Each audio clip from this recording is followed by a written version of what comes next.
Hi guys, today I'm gonna show you how to make your phone look smoother using animation scaling on OnePlus 9.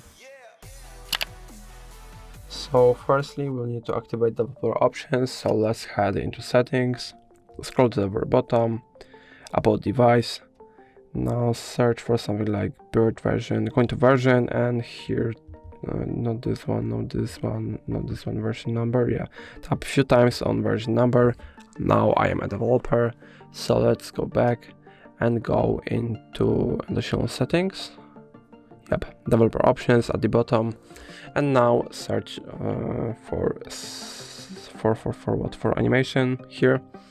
And if you're wondering what does it do, just let's change it to 10.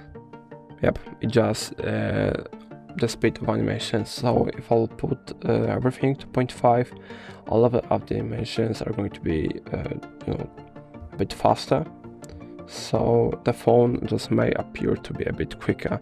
So yep, that's going to be all. If I helped you, please leave a like and subscribe, and if you have any more questions, let us know in the comments.